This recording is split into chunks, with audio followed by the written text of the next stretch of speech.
Olá, jovem! Você aí que acordou cedo, pensando que teria aula do professor Igor, acordou errado, jovem estudante. Teremos uma aula aí gravada, certo?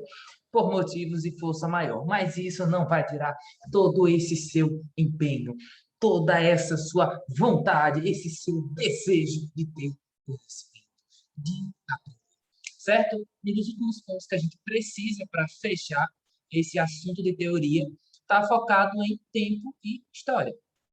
Então, só para voltar aqui rapidão, nós já vimos alguns pontos importantes, né, do que envolve toda essa teoria da história, né? Então, nós já vimos que história é uma ciência dos seres humanos, que as fontes históricas, elas são os fragmentos do passado, que os sujeitos históricos são esses seres humanos que fazem parte desse passado, que a memória, né, a gente já fez todo esse debate de que como eu considero algo verdadeiro ou não, a memória serve para o estudo da história? Claro que serve, mas ela é apenas uma dessas fontes. E por último, a gente deve entender essa questão do tempo, certo? Então, o que é que eu vou fazer aqui com vocês? Eu vou seguir aquele mesmo modelo de questões, certo? Que eu fazia para vocês e pedia para vocês responderem aí então no chat, né? Só que como a gente não tem isso, vamos seguir da mesma forma. Vou colocar algumas dessas questões aqui enquanto eu estiver falando, e aí vocês pausam o vídeo, tenta responder, vê se está de acordo e a gente vai seguindo, tá bom? Pronto. Primeira pergunta seria o que é o tempo, né? Então, qual é o significado dessa palavra, né? O que é que ela significa? O que é que ela traz de importante, né? O que é o tempo? Pausem o vídeo agora e depois reflita. Pronto, eu sei que você pausou e respondeu, né? Ou não. Eu sei o que você está pensando. Ah, vou enganar ele dizendo que eu pausei, mas não posso. Mas segue o baile. Mas então, o que é o tempo, né? O tempo nada mais é do que essa matéria-prima da história, certo? É o tempo que os historiadores usam para entender tudo. Então, qual é o básico disso? Presente, passado, futuro. Passado que já passou, presente que a gente vive hoje, futuro que pode acontecer, certo? Então, esses são as três divisões mais comuns que nós temos relacionados ao tempo. Então, a forma como o ser humano age, a forma como ele pensa, como ele dialoga, como ele debate, está ligado totalmente a essa questão do tempo, certo? Só que não há um só tipo de tempo, né? Há vários tipos de tempo. Então, há o tempo da natureza, certo? No qual o tempo que ele é regido de acordo com o que é natural.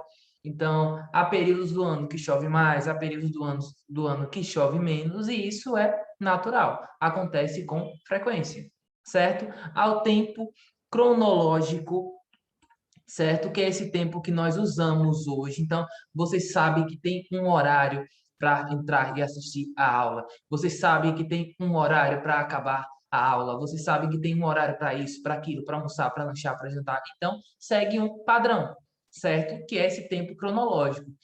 E por que uma cronologia? Porque segue um padrão. Então, nós sabemos que um minuto tem 60 segundos, que uma hora tem 60 minutos, que um dia tem 24 horas, que uma semana tem 7 dias, e aí por aí vai. E isso se repete. Então, nós sabemos, né, que hoje, vocês vão ver esse vídeo, é dia 27/8, né, e 26 já passou.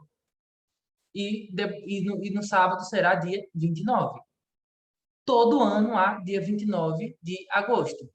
Mas só há um 29 de agosto de 2021, porque segue esse calendário ininterrupto, certo? O segundo ponto seria o tempo psicológico, né? Que varia da experiência de cada um.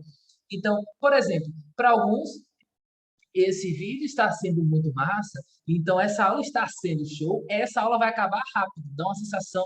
A gente não sente isso, né? E quando dá uma coisa muito boa, não parece que vai acabar rápido. Ou esse vídeo está maçante, você já está querendo fechar o vídeo, você nem chegou nessa parte, nem está assistindo aí. Então, se uma coisa é maçante, se uma coisa é chata e é insuportável, parece que não acaba nunca. Mas se a gente parar para pensar, o tempo ele não se altera, né? Se a gente for pensar no cronológico, uma hora sempre vai ter 60 minutos e ponto, né? Isso não se altera. mas a nossa percepção de tempo, por isso que é chamado tempo psicológico, ele se altera de acordo com o nosso humor, de acordo com como a gente está sentindo. Por isso que quando a gente está bem, está num momento legal, parece que o tempo voa. Por isso que quando a gente está num tempo ruim, insuportável, parece que demora uma eternidade para esse tempo passar, certo? E por último desses tempos, nós temos o tempo histórico, né? Que é o tempo que o historiador usa para entender as mudanças, né, do cotidiano, as mudanças de vida, essas mudanças que causam um impacto em toda a sociedade. Então, por exemplo, no tempo moderno, né, a gente vai ter esse tempo histórico relacionado diretamente com o relógio, no qual agora você tem que ter um tempo disciplinado, né? Como é que funciona? Então, no tempo da natureza, vou citar o caso do meu avô, tá bom? Deixa eu só tomar um golinho aqui de chá e...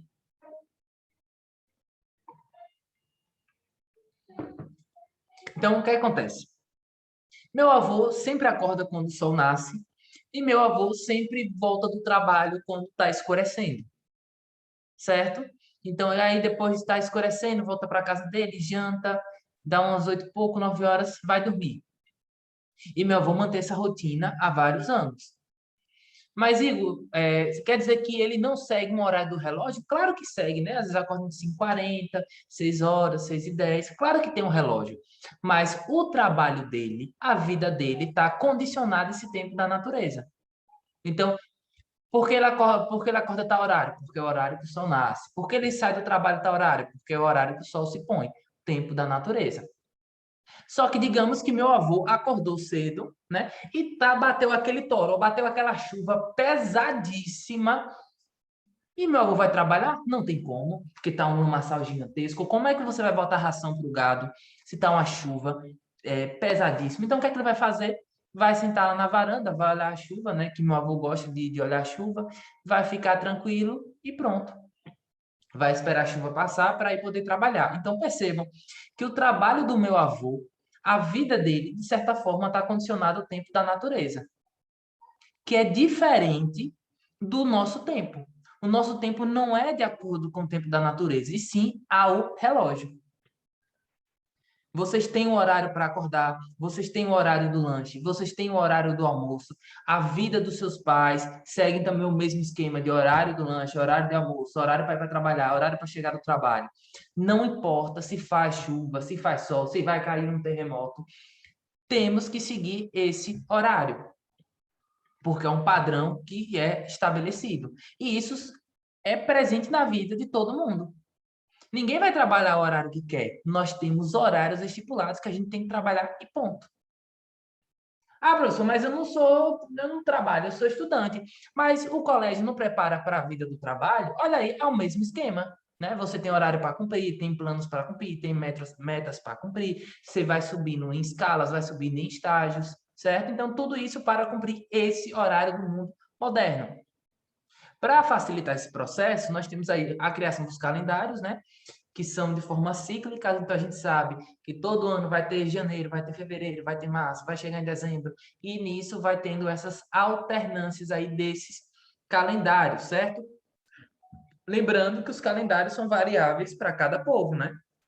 Então, a gente segue o calendário juliano, há povos que seguem o calendário gregoriano, ao caso dos indígenas que seguem um calendário próprio de acordo com a natureza. Então, nós enxergamos o calendário deles de acordo com o nosso, né? Então, janeiro, fevereiro, março, mas para eles, o que importa não é o nome do mês, e sim o que vai acontecer nesse mês. Então, por exemplo, ó, agosto, mês de plantar roça. Então, não é. Qual é a diferença de agosto para dezembro? Que em agosto é mês de plantar roça, e em dezembro tem muita melancia. Então, quando ele vê que está tendo muita melancia, pronto, já sei, estou em dezembro. É um marco temporal, certo? Então, por último, a gente deve entender esses períodos da história, né, que são Idade Antiga, né, Idade Medieval, Idade Moderna, Idade Contemporânea, que só servem para a gente meio que delimitar e separar um período do outro. Alguns historiadores não concordam com isso, porque fica uma divisão um pouco estranha, né? Então, tipo assim, tava na Idade Antiga, pô, agora foi para medieval, então quer dizer que todo mundo vai usar armaduras, castelos, cruzadas assim do nada? Claro que não, é um processo lento.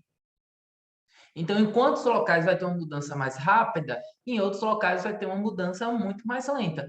Mas espera aí, então tal período ainda está vivendo a Idade Antiga, mas já não é medieval, então, né, como é que fica isso?